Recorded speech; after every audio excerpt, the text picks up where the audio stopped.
All right. Welcome. I am going to share a little bit about Project Echo and Wayside Recovery Center.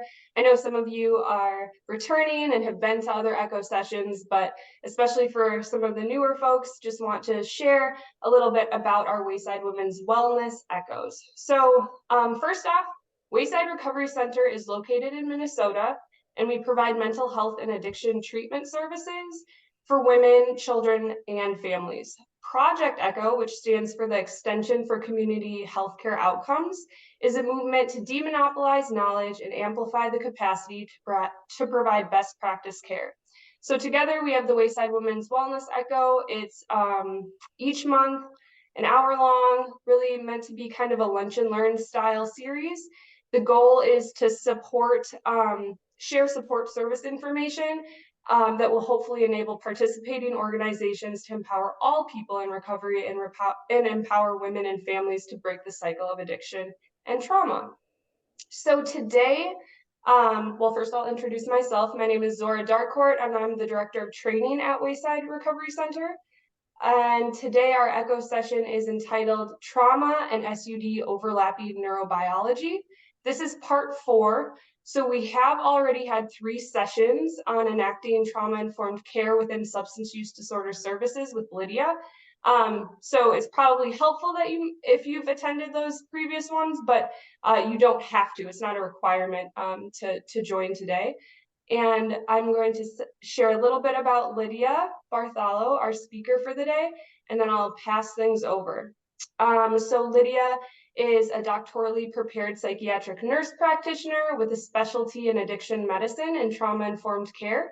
She currently staffs and directs a trauma-informed urgent substance withdrawal management center and is on the faculty at UCSF, where she teaches the psychiatric nurse practitioner program. She speaks nationally on topics such as co-occurring disorders, harm reduction, and substance use disorder care system improvement, and she focuses all parts of her practice on radical public health, harm reduction, and anti-oppression work. So I will stop talking at everyone and pass things over to Lydia. Welcome. Thanks so much. And Zora, I love listening to you talk. You don't have to stop talking to everyone ever. I I think it's great. appreciate that. I'm so glad to be back with all of you. I see some familiar faces and names, and I'm just really excited to be back with you all. And if this is the first time you're joining, absolutely okay. This is the 4th part in a series, but each of them can really be engaged with separately. And we had originally planned to do a 3-part series. That's how I usually do this. We start with stigma, and then we talk about neurobiology, and then we talk about trauma-informed care. But people were so excited about the neurobiology of trauma and substance use disorders that we decided to tack on a 4th. And my plan today is just to go in a little bit deeper in talking about the neurobiology of trauma and how that makes us vulnerable to developing substance use disorders later in our lives and affects health outcomes in a multitude of ways. And I guess my question for you all before we get started today, and this will probably be easiest to answer if you've been here before, but not necessarily, is why is it so important for us to understand the neurobiology of trauma and how that makes us susceptible to developing substance use disorders if we want to be trauma informed? Why is that useful knowledge?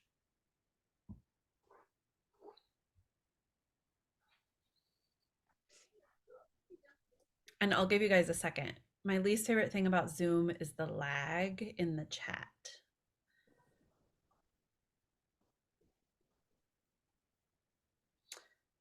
Otherwise, there is stigma.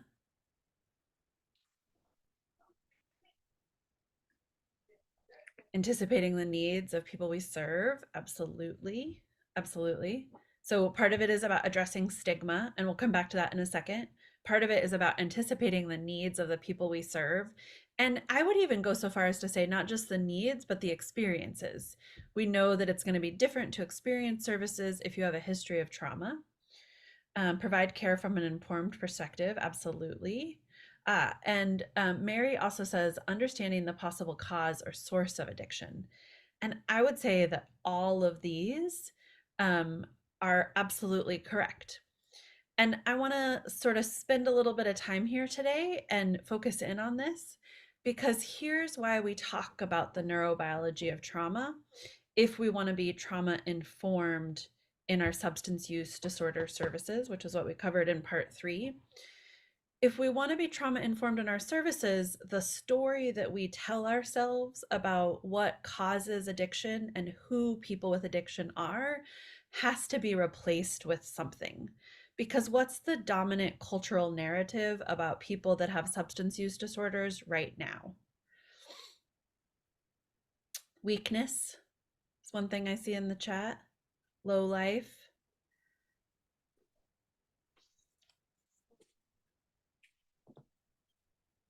There's so many factors that commingle, and we need to be able to treat the whole person and not enough just to treat one part or another, or pigeonholing the behaviors into a certain issue. Yeah. Yeah. Love it. And Rochelle says that they don't try, or it is their choice to use. Yeah, we have this really pervasive cultural narrative that people with substance use disorders somehow just can't, they can't control their own behavior because they're weak. Historically, we really thought of this as a moral failing. I have found the 12 steps incredibly useful at times in my own life. And yet we have to acknowledge that there's something a little bit weird, that for many, many years, we said that people needed to have a spiritual transformation, but we also talked about it as a disease. What other chronic illness do we expect people to have a spiritual transformation?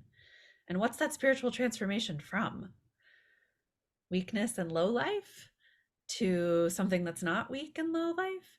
So when we talk about the neurobiology of trauma as it pertains to developing substance use disorders, the core reasoning for that is because we need to transform the way we think about what causes substance use disorders and who people are that have substance use disorders. We cannot be trauma informed. We can't collaborate. We can't ensure safety. We can't do all these things that are sort of central to trauma informed care if we're telling stories about the people that we're serving, even sort of very minimally and unknowingly, that those people somehow are worth less. So in order to collaborate, we've got to change our story, or in order to centralize safety, we have to change our story about who and how addiction happens. So on that note, let's dive into some of the neurobiology of trauma. Oops, how did I had my slides pulled up, but now they are gone. Give me a second here.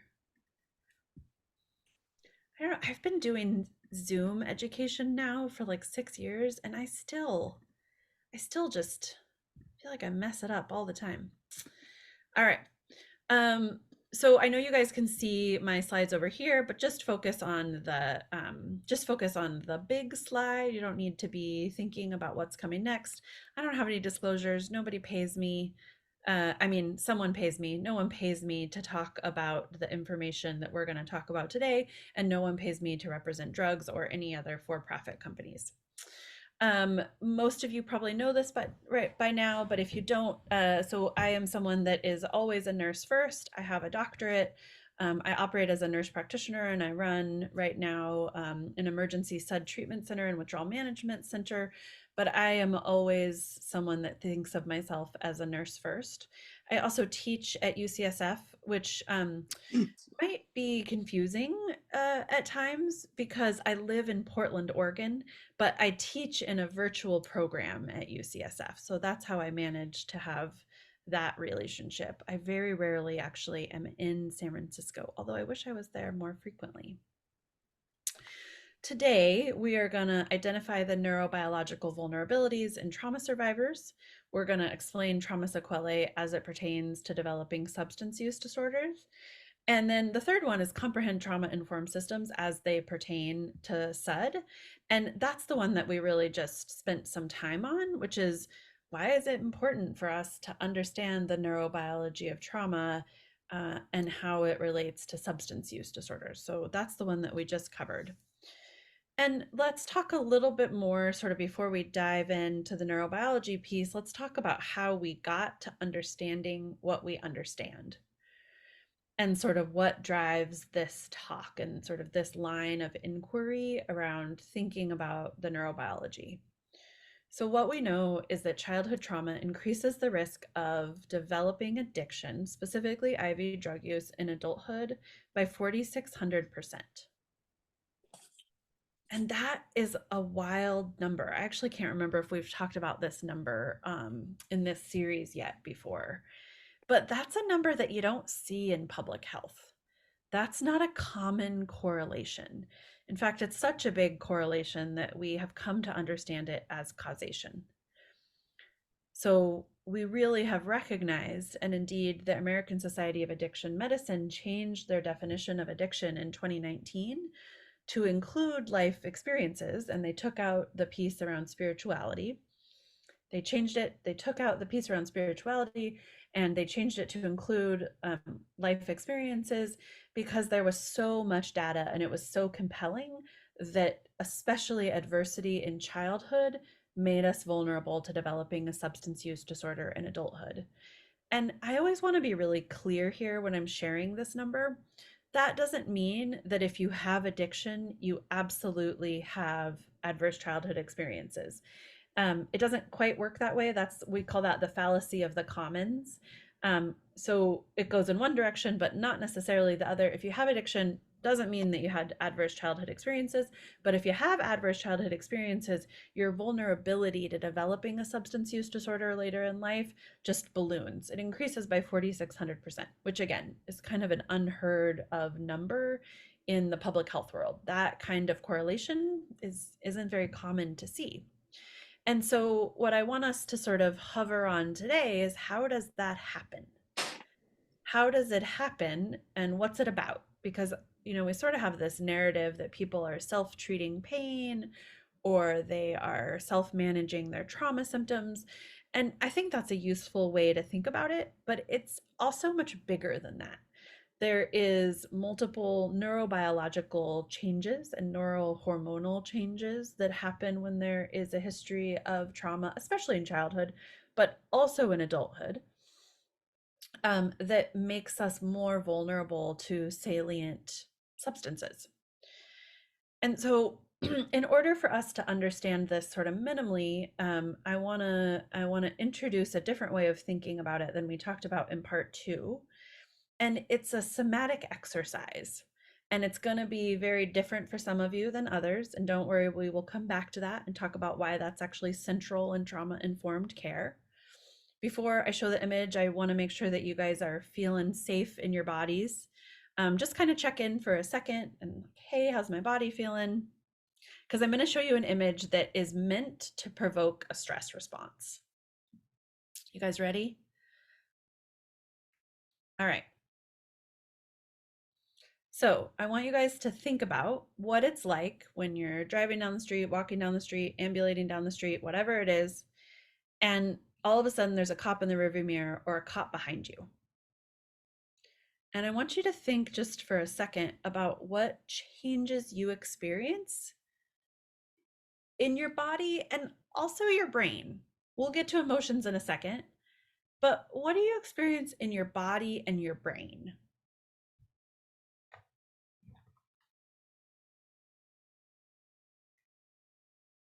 And oh, I just realized I can't see the chat. Let me pull the chat up. All right. Heart beats faster, tension, panic. And the person that said panic, if you feel up to it, can you say how you know you feel panic? Like what happens in your body that tells you that you're feeling panic? And someone else said sweating and racing thoughts. Sarah said become more vigilant. Muscles are frozen. I can feel my blood in my veins and it feels like sand, neck and shoulders tighten, sick to stomach, rush of cold or hot, heart racing. Yeah, these are all such good ones. And I don't mean good ones like I'm glad that you have that experience. I mean good ones like there's such a universal experience. It is so common for your muscles to feel like they're freezing up. You get tense. You can feel your blood pressure increasing and your heart rate increasing. Your neck and your shoulders tighten. Absolutely. Mary said sweating. There's actually a very specific sweat pattern. I won't get into it today, but you probably notice specific places sweat while others don't. And another thing that I want to highlight that Mary said was racing thoughts. How many of you feel like you have racing thoughts during these moments? And it becomes a little bit harder to think clearly, right? It's really common that it becomes hard to think clearly. And tell me a little bit more about that. What is it like when you can't quite think clearly in these moments? I have sort of a way that I describe it, but I want you guys to see if you can come up with a way to describe what happens for you. My mind just doesn't shut off. The mind doesn't shut off. It's like there's all these thoughts. Yeah, Mary says looking for a way out, a quick escape. You often get really vigilant about what could be your safety pathway, but it's otherwise hard to think about things, right? So in that moment, you're thinking like, how do I get out of this? How do I be safe? But if I came up and I said like, what's 8 times 8 plus 7 minus 6? Could you do it? Probably not, because it doesn't have anything to do with your safety, right? Rochelle says it's a loss of rationality and prefrontal cortex goes offline. It's a normal reaction to a real or perceived challenge. Absolutely. So we get these kind of racing thoughts, not technically racing thoughts in psychiatry, but that certainly is the best way for most people to describe it and understand the experience. We get all these racing thoughts, which usually is a signification, is signifying. God, sometimes it's amazing to me that I have a doctorate and I just like can't find normal words on a regular basis. So it's signifying that our prefrontal cortex is going offline. And most of us are really, really aware of this happening. It feels very much like we can't think clearly. And how many of you guys feel like in these moments you're able to make decisions that are based in your values?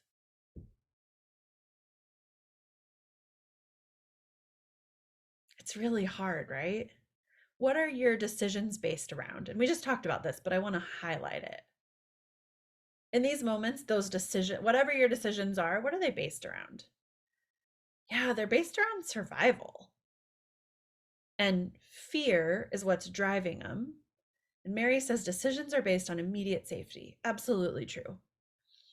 And almost all of us have sort of a way that we often respond and what drives our decisions in these moments. It's not something that happens every time, but if we had a little bit more time today and I were to ask all of you guys how you tend to respond from an emotional perspective, you would probably know. So, for example, I become very submissive in these moments. I become exceptionally agreeable. In these moments, I just get very like, whatever you need, I'll do. If it's going to make me safe, I'll do it. And I sometimes override my own values because something about my neurobiology and my attachment system says if I can become small and agreeable and submissive, that's the thing that's going to keep me safe. And other people have the opposite. I love talking about my best friend here because she's just like the total opposite. Like she gets called into the manager's office to talk. And if that happens to me, I am like mortified. And whatever my boss says, I'm like, you're right. I'm sorry. I messed this up, even if I don't think I did. Right. But if my best friend gets called into the manager's office, her neurobiology and her attachment system is set up very much in like a fight direction. So when the manager calls her in, she's like, no, you don't. Nope, no. And whatever it is, whatever the feedback is, she's going to say no and she's going to fight it. So, yeah, Carmela says I space out a lot. One thought leads to another. And yeah, all of a sudden you just like can't quite organize those thoughts, right? And Meg said, I think for a person of color, the feelings are intensified 100-fold. So remember when we started this and I said it's going to be different for some of you than others? And that has to do with being a person of color or a white person. There are other things that are going to influence this. Why is this useful to review in the context of trauma-informed care? What is the key principle in trauma-informed care that makes this especially useful to talk about? And usually I don't ask this question, but you guys did get Trauma-Informed Care 101 in the last class. So if you know it, feel free to say it.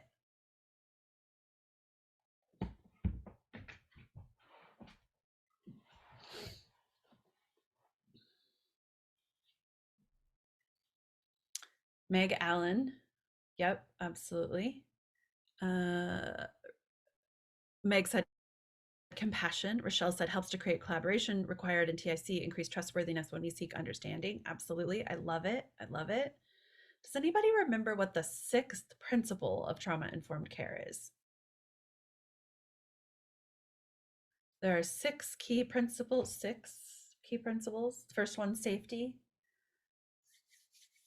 Then trustworthiness, transparency, then peers, then collaboration. And the final one,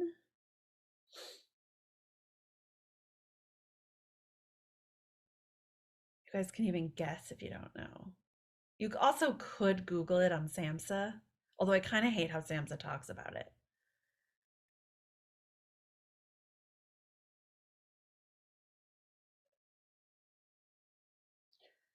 So the sixth principle of trauma-informed care is, SAMHSA calls it diversity. SAMHSA calls it race, gender, and historical issues. And I kind of hate this. Here's how I talk about it and how a lot of scholars of trauma-informed care have started to talk about it.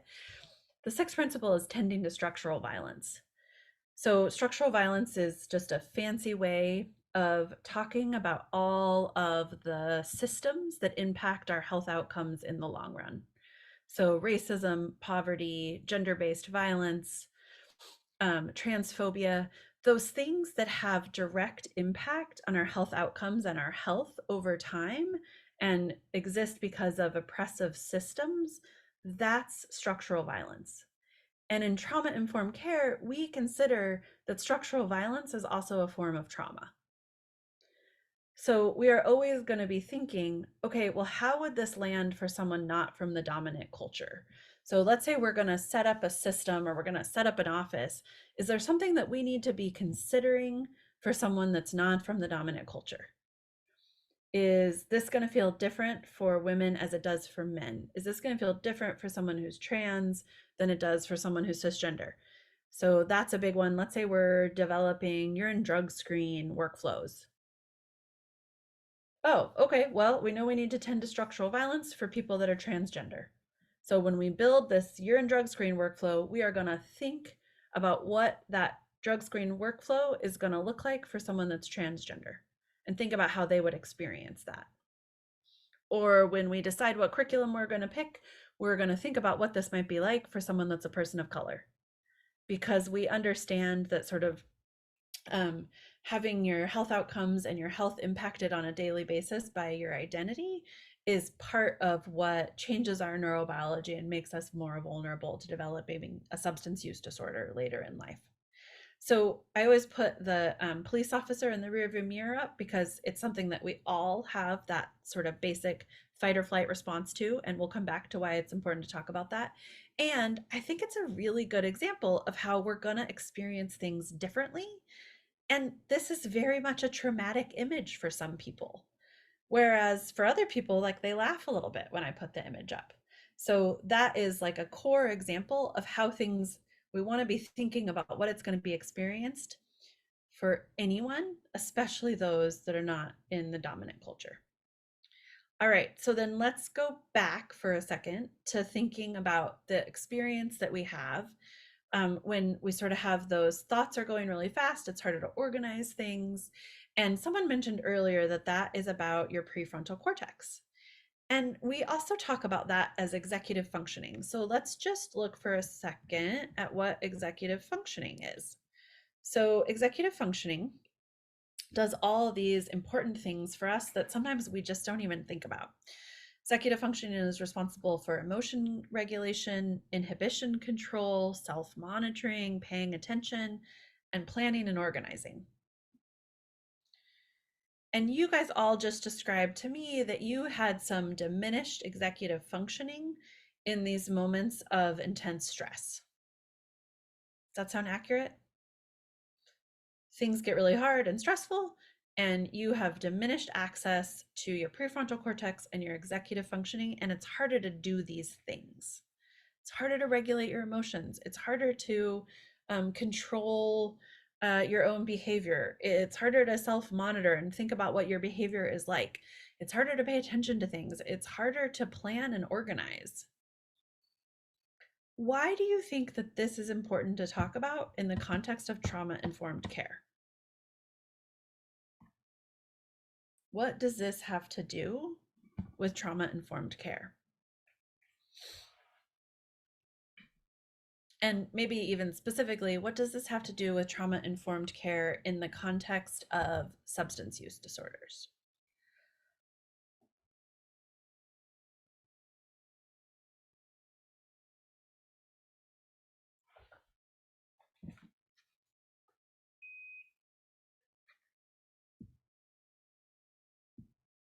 Any guesses?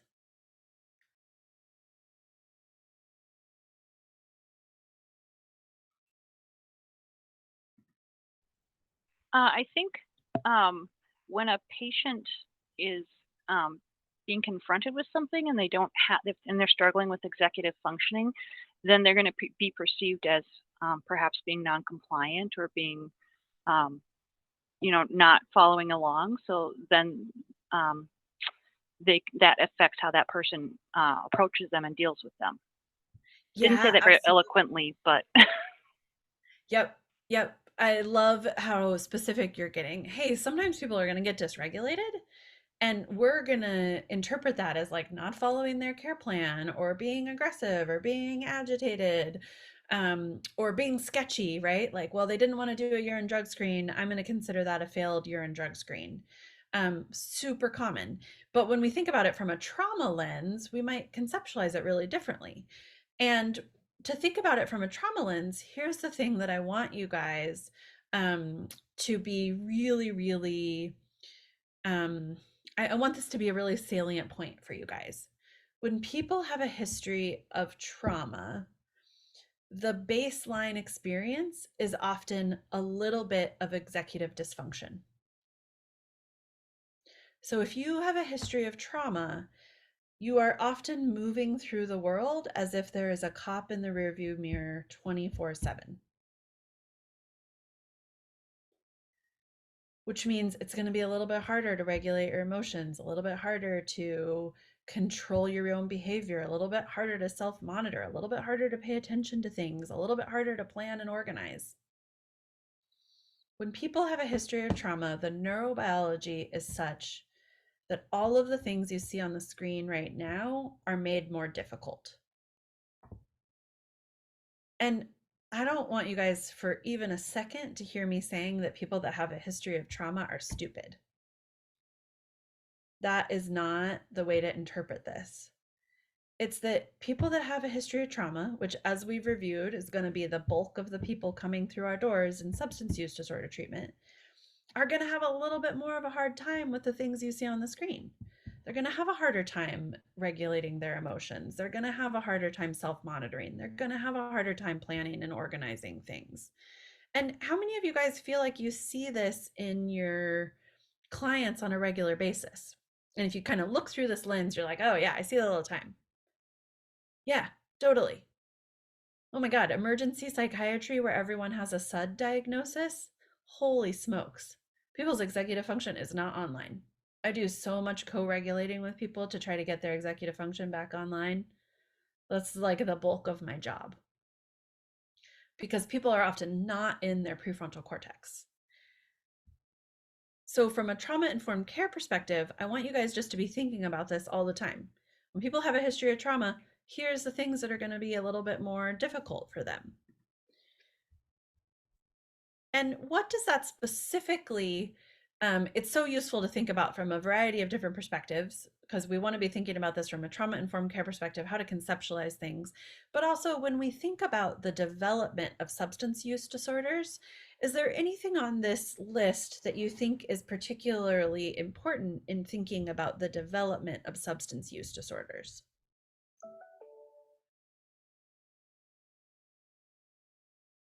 And Meg says, is there a chemical change in the brain then? And that is such a good question. We're going to come back to it. Because yes, there's a chemical change in the brain. Yep, absolutely. Yeah, inhibitory control. Meg, say more about how inhibitory control can lead to can partially lead to the development of a substance use disorder. because um they're the a natural um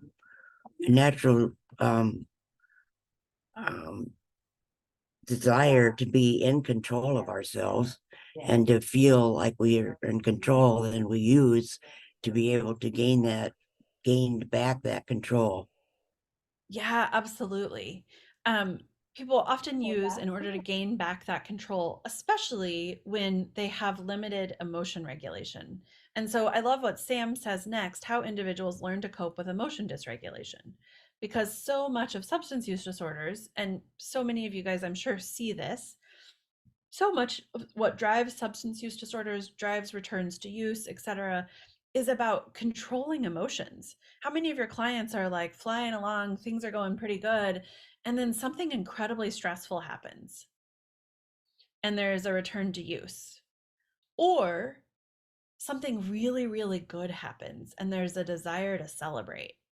Both of those have to do with emotion regulation, right? There's more going on there from a neurochemical perspective, but just from a conceptual perspective, just remember people are often using in the context of emotion regulation. And then let's go back to inhibitory control just for a second, because let's say that someone has a return to use and you start the interview about what happened, and it turns out they went to visit their brother and there was meth on the counter. If you have inhibitory control, are you going to not do that meth? It is so much harder, right? If there's no control on your inhibitions, you're just going to like do what's right in front of you. Someone says, "Hey man, you want to come use around the corner really quick?" You're like, "Yeah, totally." And it takes much longer, and that planning and organizing that would help you decide not to pick up the meth off the counter or not to walk around the corner, that sometimes is much harder for folks that have a history of trauma. Let's see what else you guys said in the chat. Oh, okay. And then Rochelle said emotion regulation and self control. Absolutely. So, just if we think about a history of trauma making us have less executive function, you guys have our of executive function, which, yes, is about neurochemical changes in the brain, makes us more vulnerable to using substances and having a harder time stopping those substances. Because what do you need to engage in recovery? What do you need to show up at your medication supported recovery appointments on time? What do you need in order to show up to a mutual support group? What do you need in order to build recovery community? You need planning and organizing, right? What else on this list? Emotion regulation, totally. People don't want to be in recovery community when folks are totally emotionally dysregulated. Paying attention, yeah. You got to sit through a mutual support meeting, right? So I want to highlight that these things both make us more vulnerable to developing a substance use disorder, but also make recovery harder. So there's some evidence in the literature that just as many people develop a substance use disorder if they have a history of childhood trauma, but the big difference is in who is able to recover without services. So, for example, I didn't need a lot of services over a long period of time. I actually have a pretty high ACEs score, but for me, for whatever reason, I had enough executive function that I used pretty minimal services. I used some pharmacotherapies and some peer support, and I did a little bit of professional services, and I never had a return to use.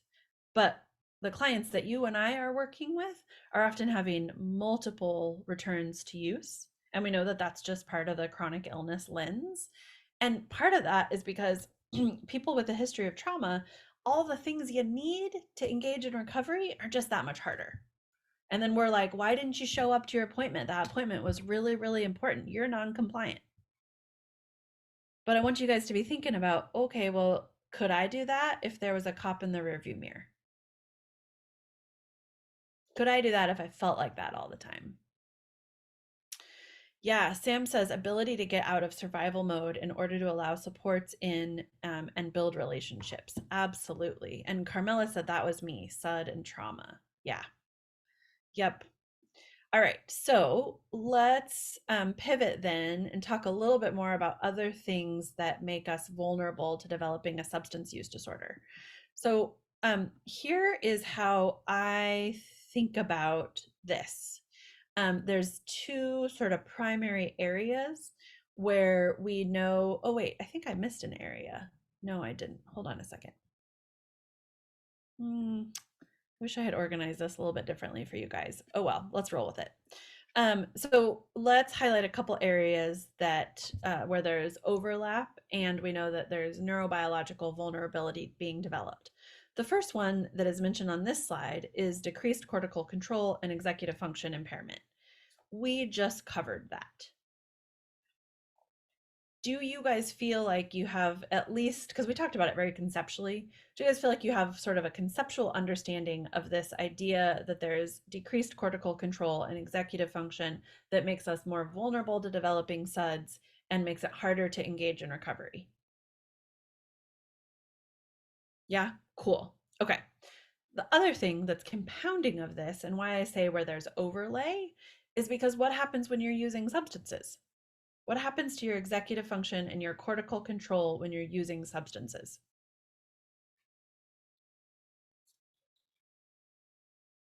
Yeah, I saw some thumbs down. Yeah, it gets diminished.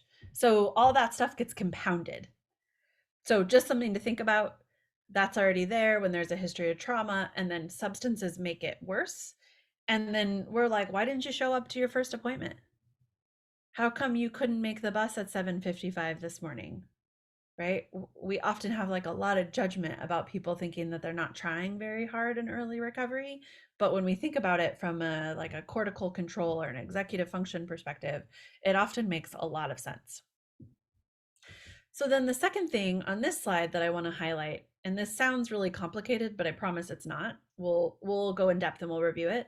There's a similar neurohormonal landscape, especially in withdrawal, between trauma and substance use disorders. And I honestly wish I hadn't put this one on there, but I did. So let's review it. Can any of you guys interpret this?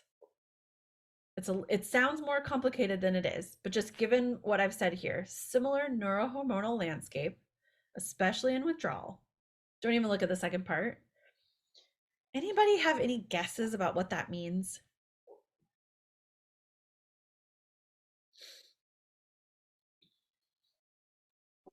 You're going to want to return. You're going to want to go back up. Okay. Yeah, absolutely. Absolutely. That is exactly how this translates.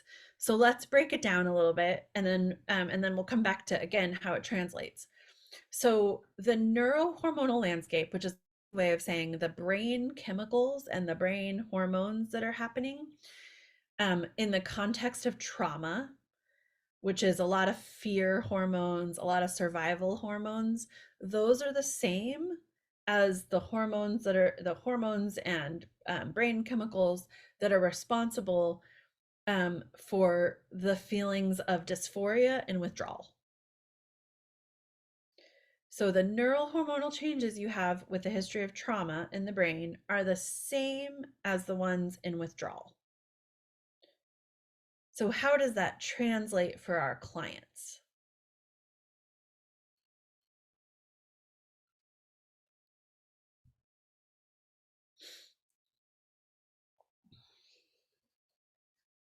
Any guesses?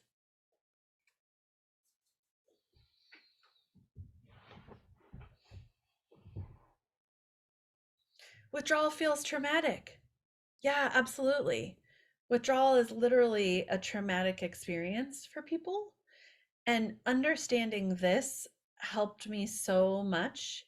Yeah, and Meg says going to try to regulate the feelings. Absolutely. So first of all, trauma, you're going to try to regulate that using external sources. So if you feel anxious and afraid all the time and you feel disconnected from people and you feel like you're in survival mode, what's the easiest way to get out of survival mode for a second?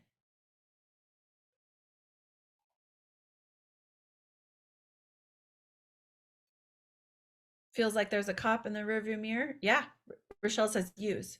Feels like there's a cop in the rearview mirror? Boom. The easiest thing to do is get a 6-pack from the corner store, right? Turns off that central nervous system, turns off that it turns off that sort of place of survival where all of a sudden you can feel safe again. So substances often feel safe. And Andrew says, get high, feel nothing. And I would even like sort of push back on that a little bit and say sometimes people feel nothing when they're using substances. Oftentimes people feel relief from the like survival mode that they've been in. When you start really asking people like, hey, what did you get? You know, when you were using fentanyl, tell me a little bit more about what that did for you. When you really start asking people, they'll often tell you like, oh, I didn't feel anxious. I felt like I could talk to people. I felt XYZ. So I just want to highlight that because, especially for me at least, this was really interesting to learn because sometimes my patients would do the most, to me, bizarre things to not experience withdrawal. Things that I felt just like made no sense when if you look at like a list of withdrawal symptoms, especially from opioids, it looks like the flu, right? I'm like, the flu's really bad, but like you were willing to risk DHS involvement with your child in order to prevent the flu. Sometimes that used to confuse me. But when I thought about it from this perspective, where withdrawal is literally a traumatic experience for the brain, things started to make a lot more sense to me. All of a sudden, when I understood the sort of emotional gravity of withdrawal, again, especially from opioids, um, it really helped me to put into context sometimes why my patients did the things that they did. And it offered me a doorway of compassion. And then here's the third thing that I want us to focus on, and we'll focus on it for the next 10 minutes or so, and then we'll wrap up. And it can feel really, really complicated. And I want to make sure, I want to try to break it down and have it not feel very complicated. And this is the one that is going to sound a little bit familiar. If you were here for part 2 of the series, this one's going to sound familiar because it's the one that I often think is the most useful to talk about. And it comes from some research by Nuslock and Miller in 2015. And what they did is they designed sort of a conceptual framework backed by the neuroscience of what happened in our immune system to make us, this sounds really weird, like immune system, what does that have to do with addiction? But it turns out it has everything to do with addiction if we think about it from this conceptual framework. And again, this is Nuslock and Miller. I barely understand this article. I've read it probably 100 times, and I sort of feel like I finally get it at this point. So look it up and don't feel bad when you're like, oh my God, what does this say? Because it's pretty heady neuroscience. But let me try to break it down for you guys. Essentially, what they say is that trauma experienced, especially in childhood, but also moving into adulthood, changes our immune system and it changes our neurohormonal landscape, which changes our immune system and makes us sort of globally inflamed. And this is often really confusing for people. They're like, what do you mean by inflammation? And so, if you aren't familiar with the concept of global inflammation and its impacts on health outcomes in the long term, I don't even want you to remember that word. Just forget inflammation and think about immune system changes. Trauma changes your immune system. Your immune system thinks you're in forever survival mode. And when it makes you into forever survival mode, it makes substances that increase dopamine feel like the only thing that's going to help your survival. Yeah, Mary says also referred to as weathering, which is absolutely right.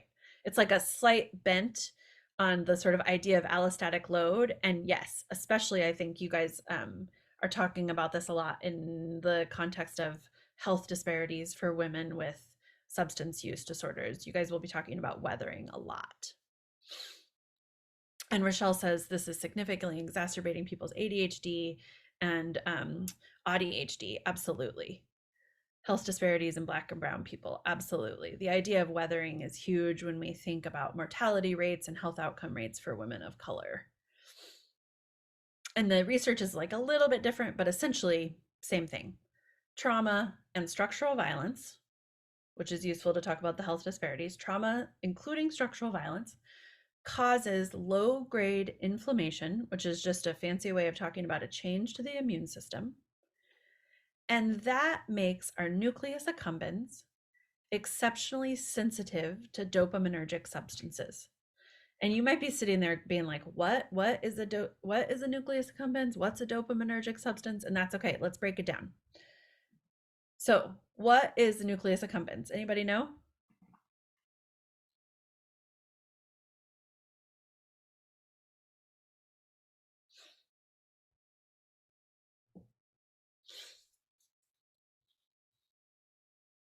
Anybody want to Google it for us? It's in the brain, totally. Yep, good job. It's absolutely in your central nervous system, in your brain.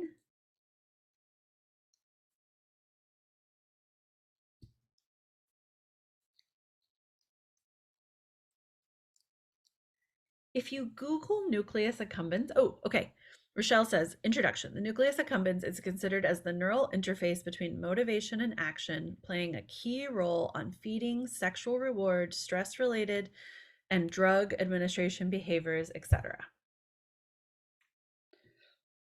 So the nucleus accumbens is what many of you have probably been taught about as the reward center of the brain. The nucleus accumbens is that part of the brain that has to do with rewards. And I actually don't like to talk about it as rewards, but I do like part of this definition that Rochelle put in, which is the neural interface between motivation and action. The nucleus accumbens is the part of your brain that is about survival, and it teaches you, the nucleus accumbens is the part of your brain that says that thing is important for your survival. Remember where it is and remember how to get more of it. And it is there from an ancestral perspective to do what? What do you guys think?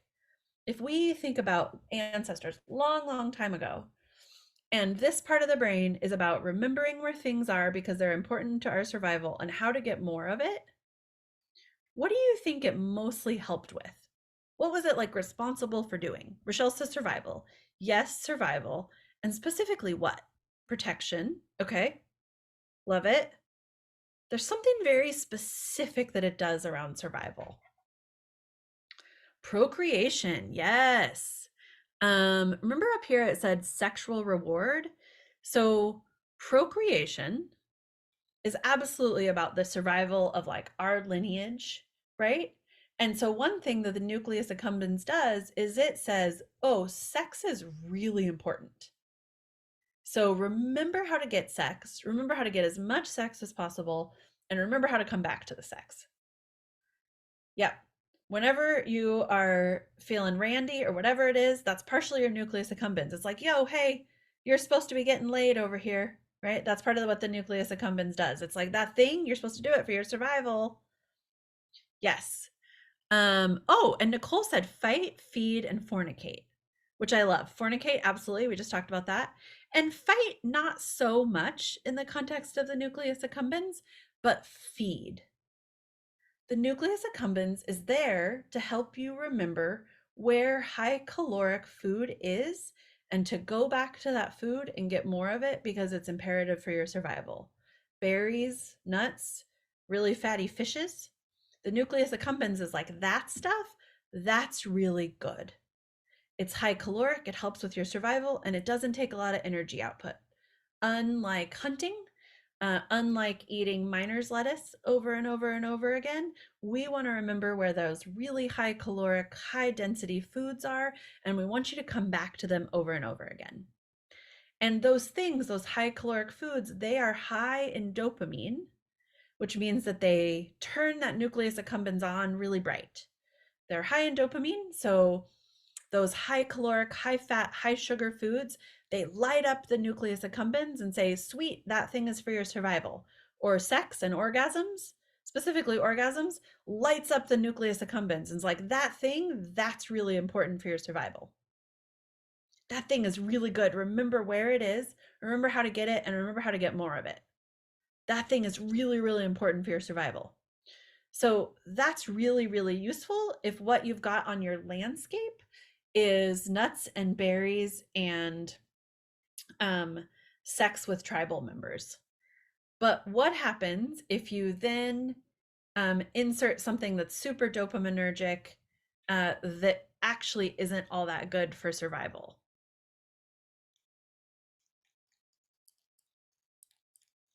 Your body still believes it's about survival. So you walk down to 7-Eleven and there's a Twinkie that's amazingly high caloric. It's super sugary, it's super fatty.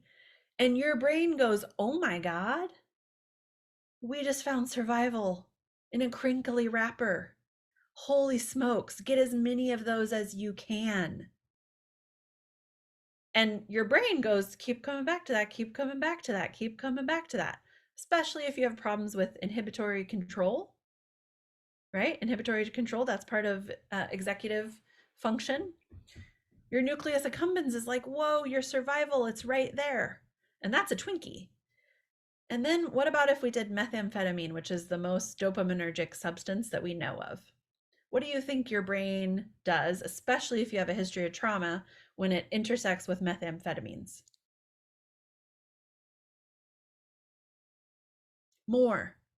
It says, that thing is important for my survival. I better go back and get more of it. That thing's going to help me survive. Because remember, trauma is all about, like, trauma responses is all about, we got to survive. We're not safe. We got to survive. And the nucleus accumbens is all about, this thing helps with survival. So you put the two together, and whenever someone has a history of trauma, they are going to experience much more impact from dopaminergic substances. So you give someone with history of trauma a cigarette for the first time, they're like, whoa, that thing seems like it's going to help my survival. Or cocaine. Oh, that thing really, really seems like it's going to help my survival. Dang, I better remember where that is. And I better keep going back to it for the sake of my survival. Also, I have no inhibitory control. So even when my prefrontal cortex says, don't do that, my brain and my body are just going to keep taking me back there. Because ultimately, my brain is set up to survive. If nothing else, it's set up to survive. So let's do a quick review of this, because I know I just threw a lot at you. When people have a history of trauma, it changes their immune system and primes their immune system to be extra responsive to survival cues. Meanwhile, substances of misuse and that people use in a risky way are exceptionally dopaminergic, which our brain reads as being about survival.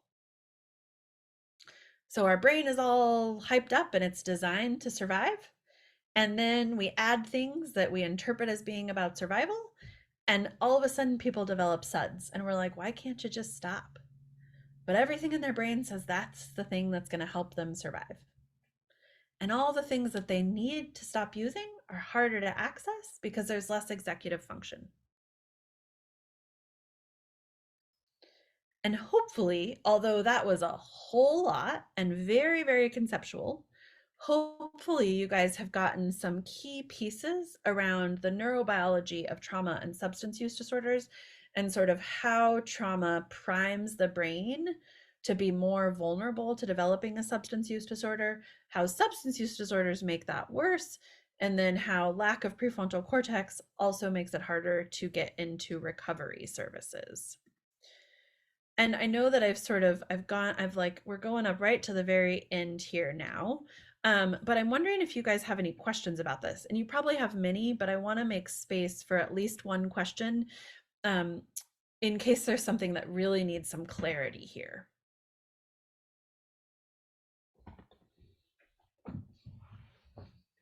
I have a question, if I Yeah. may. So withdrawal from a substance is often painful and can be downright ugly. So I am let's say I'm an addict and I know if I use, it's not going to be a casual use. I'm going to go all in. And then I may know on some level that if I don't stop, I'll die. So I will stop, and therefore I will withdraw. And that's going to be so ugly and brutal. With a history of trauma, does one become like almost an trauma seeking because it's comfortable and it's what we know? And so is that part of the hook of using? Because I not only am I going to get that dopamine, but I'm also going to get that ugly hurt. Or is that too much thought on this? No, I like the way you're thinking, and it certainly is true for some people that have a history of trauma. There's no sort of neurobiological explanation on why people reenact really difficult things. There's a lot of sort of attachment theory around it, Okay. but there's not a neurobiological explanation there. And what is most likely happening for most people is not so much, ooh, I want more of the hurt, but but part of my brain really thinks my survival depends on using again. Okay. Thank you. And in that moment, that survival is just so much more important than the future. Got it. We got to survive now. Remember when there's a cop in the rearview mirror? Are you planning for how you're going to get from your kid's dental appointment back to the office in that moment? No, you just want to be safe. Right? So 2 months from now, withdrawal, yeah, that really sucks. But right now, my survival is impacted. So I'm going to use because that's what's going to make me feel safe. I love that question. Thank you. Any other questions before we wrap up today? Yeah. So does medication just kind of hijack then the nucleus accumbens? Oh, that's a really good question. And when you say medication, are you thinking specifically about medications for opioid use disorder that are agonists like buprenorphine or methadone? I'm thinking more of like a well, that's that's part of it, yes. Yeah. Okay. Yes. Another thing would be if it's like a medication that stops them racing thoughts. Oh, I see. Yeah, there are things you can take to dampen down the that fight or flight response that you have in initial stressors. People take clonidine, people take benzodiazepines, all those things, they sort of help squash down the fight or flight response. And then in terms of medications that people take for opioid use disorder that are agonists, they actually help to light up those survival centers. And it's just, it's replacing, but with fewer safety concerns, that survival center, which a lot of people feel best and most normal on. If you have a history of trauma, sometimes buprenorphine is like the best sort of replacement and emotion regulation you can get. And it's absolutely the way to go. It Thank lights you. up that nucleus accumbens just enough. Okay. Yeah, that's a great question. Thank you. Thank you guys so much. I know that I didn't technically go over. I went further than I wanted to because now it's 11 o'clock, but I really appreciate being able to be with you guys again. And hopefully I get to come back someday in the future. Yes, thank you, Lydia. We appreciate you. I did see somebody say like, going to be a part 5. I don't know if there's necessarily going to be a part 5, but we're connected. So we definitely will invite Lydia back again and try to organize something for the near future too. So thank you, everyone. And just to remind everyone too, I'm going to be sending out that survey. I would say maybe around Monday. And if you need CEU, just please complete that survey. That's how I know if you need that CEU, and then give me a week or so and I'll get those certificates out to everyone. So have a great day. Bye. Thank you again, Lydia.